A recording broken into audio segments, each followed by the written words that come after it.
How's it going, everybody? You're here with the Michael Lewis Marketing Suite, and for this tutorial we're going to be going over the basics of editing Jumbo postcards. To get started, we're going to go up to the Postcards tab at the top, and then click on Jumbo Postcards.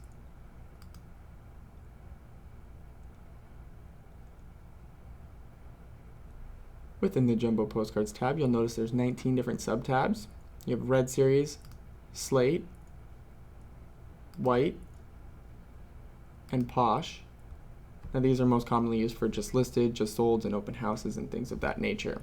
You then have a dozen other tabs, whether it be mobile app, market update, short sales, mega camp.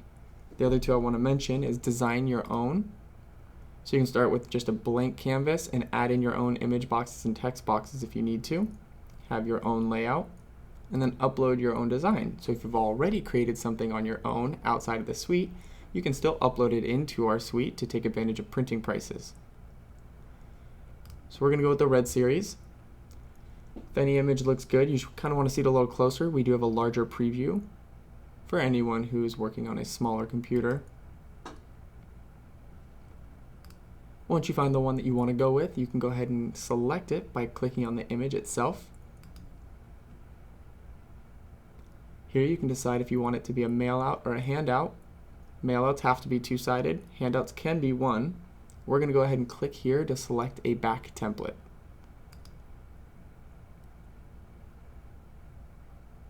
We chose a red front, doesn't mean you have to choose a Red Series back. You can mix and match, go with any of the ones that you want. We are going to keep it consistent with the Red Series though.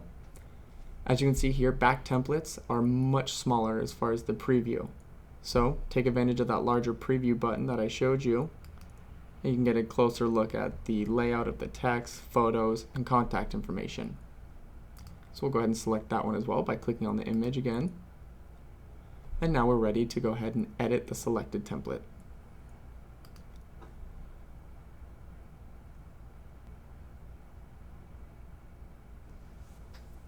So from here, we are in the editing portion.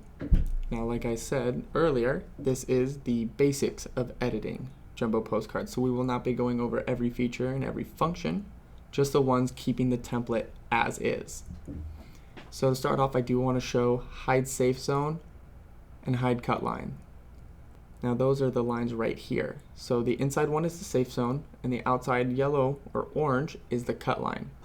You want to keep all text and any part of an important photo within that safe zone if you don't want it to be cut off. You don't want to have text hanging off the edge, even though this is the cut line, because they are printed on large sheets and cut to size, and we have ourselves this little margin of error. So any text and any part of a photo that you want to be seen, keep within that safe zone to, of course, play it safe. With those, you can remove them if you'd like. I don't recommend it at all. I recommend always keeping them on there. So from there, like I said, we're going to be keeping the templates as is, so I'll be going over text boxes and image boxes. We'll start off with text boxes, and you'll notice when I click on this text box here, you're going to see this area change to features and functions for text boxes.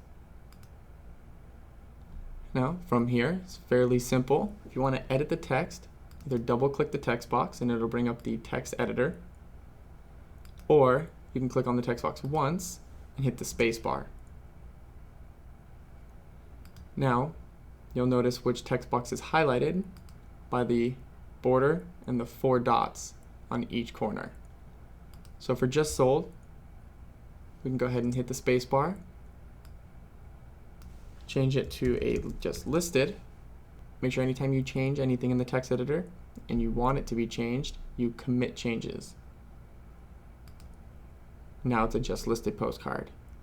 For that, we can go ahead and change the font if we want to. You can change the font size and font color. And then of course, just like any Word doc, you also have bold, which it already was, italic, underlined, and then the 4 different alignments: left, center, right, and justified.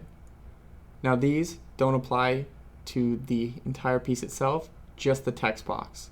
So if you center this, it's going to center it between the left and right side of the text box, not the left and right side of the piece. as shown there. Other than that, there's only two other things I'd want to show when using the templates as is and just editing the basics. One of them is over here, and it's the character spacing. So if you like the size that the font is for just listed, but you want it to fill up a little bit more of this piece, you can do so by clicking on the text box and then just increasing the character spacing. Obviously, if you do it too much, it may look a little weird, but you can pull it out. Now it fills out a bit more, and you didn't have to make the font absurdly large. The other is, I'll have to go to the back for this one. Here we go. So we're clicking here. This is where your property description would most likely go. And the other thing I wanted to show you is line spacing. Same concept. If you have very little text, but you have a lot of space that you want to fill up and you don't want to make it font size 45, you can just increase the line spacing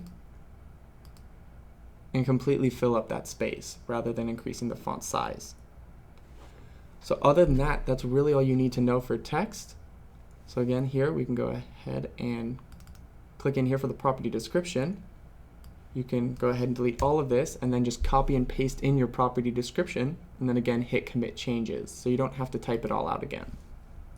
That covers text. The only other thing I'll mention is that when doing this, just make sure that your information here is correct. Double check, make sure that you don't have a fax number that's showing up as fax 01234567889, because I'm sure that's not your fax number. And then also make sure your QR code. This says sample code across it.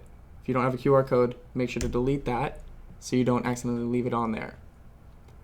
Once you've made sure all your text is correct, you can move on to photos. With photos, again, when I click on it, you'll notice that all the icons up here change to functions and features for editing a photo. Now with photos, there's really even less to go over as far as the basics. Click on the photo that you want to change. You'll go up and click upload. Once you're in the image editor, you can go ahead and hit browse.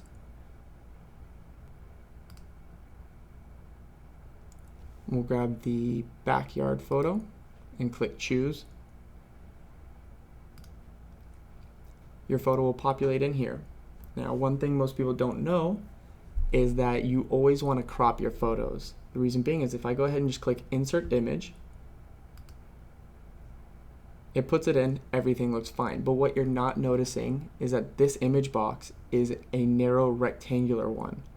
So this house is actually being squished downward so that it's not actually showing the true dimensions of this house. So you'll notice when I click upload again, and I take my cursor and drag it over the photo, that it turns into a crosshair. That is your cropping tool. So what I'll do is click and drag, and you'll see that this is the shape of the image box we're trying to place this photo in. So you can see how much of the photo actually isn't supposed to be there, which is why it got squished vertically. Now, all this information as far as cropping is right here, but you'll notice when I click insert image, it'll be a quick frame, but you're going to see it go from what it was to what it is, and it's going to look a lot taller. See the difference there? So that's why you want to crop. Look how much bigger and better this house looks than it did before when it was about 10 feet shorter. So that's uploading photos and cropping. That's really all you need to know for images. Once you've done that for all of the text and all of the images, you're good to go. You can go ahead and hit save your work.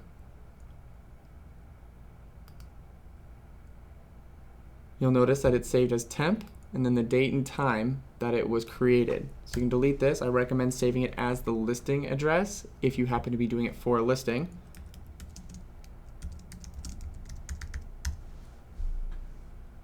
And save your work.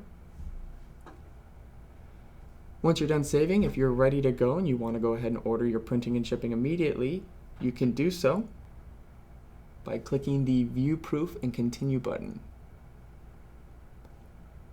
Otherwise, you can of course just save it and go back to it by going to your saved work under My Account at the top. Now this is the viewing portion to make sure that your proof is good, everything's the way you want it to look. Now just know that this white border is not actually there. That's there just to show where the edge of the piece is, because we do have a black series where it matches the background of this page and you wouldn't see the edge of the piece. So if you have photos that are supposed to have a bleed effect, don't be alarmed when you see a little white border here. There's only a few templates that actually truly have a border. If it's thin like this, it's just for viewing purposes. So you double check, make sure everything's correct, all your information, photos, copy for the property. Scroll down, and then from here, if you want it to be a mail out, you add in your mailing database. Of course, can convert it to a handout here as well, like you did in the beginning. When converted to a handout, you don't need a mailing database, so you'll click online proof of approval, saying that everything is correct in the way it should be, and then add it to your cart. And when you add it to your cart, it's going to ask for your initial. Hit continue, and then here you have it set as purchase print materials only. You can change that to a PDF if you just want to create your piece and have it printed elsewhere. Card stock, so we have a 100-pound card cover and 16-point card cover, or in layman's terms, thick and thicker. And it gives you the increased price cost for that 16-point card cover. Then of course, UV coating or gloss coating for the front, back, and your quantity. Once you have all those correct, click add to cart. Now it's in your cart. Double check everything's correct here. Click checkout. You'll put in your billing and shipping, continue, and put in your credit card information. Hopefully this was helpful. If you have any questions in regards to editing a postcard, feel free to give us a call at our customer care number, 310-606-2029.